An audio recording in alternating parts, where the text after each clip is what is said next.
Hey everybody, welcome back for part 3 of the Fatties from Zombicide 2nd edition. We've put our shades on, we've put our contrasts on, now it's time for those final touches. And we're starting off with this fatty who has a whole bunch of barbed wire on her, so we're using some dry rust mixed with some shining silver to give it almost like a rusted barbed wire look. Dry rust, shining silver. However, what I would have suggested maybe is actually put the shining silver on and then put the effect of the dry rust on it, and don't forget her little button ears there too on her chest, and around her mouth she has this barbed wire as well. Next we're going to be using some fluo yellow on that caution sign that she seems to have walked right through. I guess she wasn't being very attentive to that.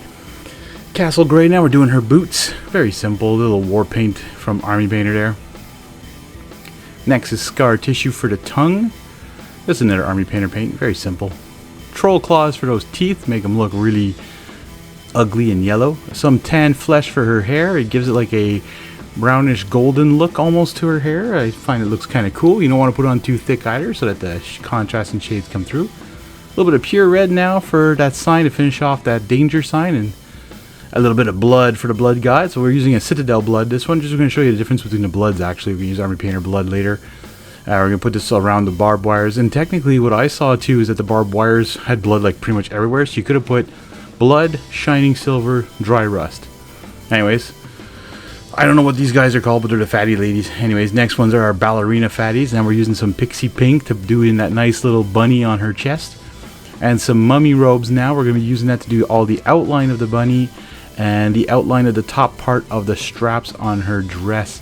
So this is what I was saying, if you watched part 2, if not, the link will be showing up at the beginning of the video and at the end.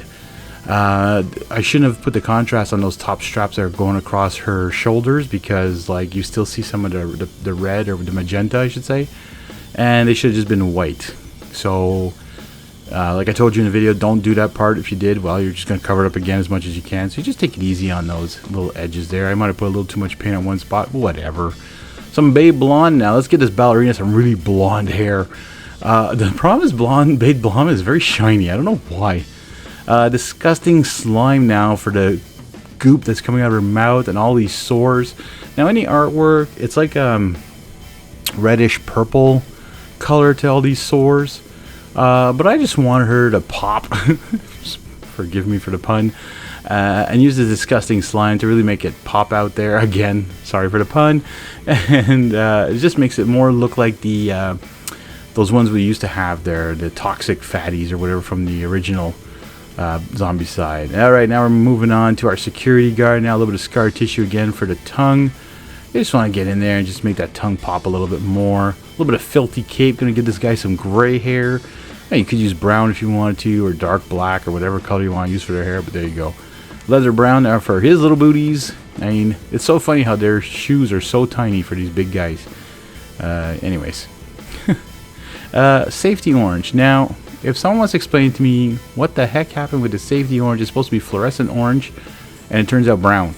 No matter how many coats I put on. Gunmetal is next. Now we're doing just some, the buttons, that protruding piece of metal, and that axe that's stuck in his back, and his belt clip.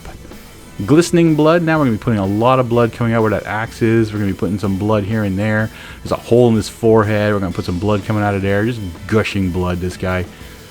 There you go. And again, see, you can see the security patch is brown. No matter how many layers. I should have maybe put white first. That's probably white. Crusted sore now on all the sores of our coach, because we don't want it to be blood like all the rest and shiny and stuff. This guy's been coaching a while. He's been bleeding a while. It's dried up, you know, it's become crusted over and scaly and stuff like that. So it's very different. You could have put this on the other ones as well. Elven flesh now to do that number 9 on his coat shirt. Some evil chrome now for that pipe that's sticking all the way through him. It looks like it's gone all the way through him. And there you go. The coaches are ready. So now, all of the fatties, there are 16 of them. They're all painted and ready for the table in Zombicide 2nd edition. I hope you like this 3-part series. I want to thank you guys for watching. I'll see you all in the next one.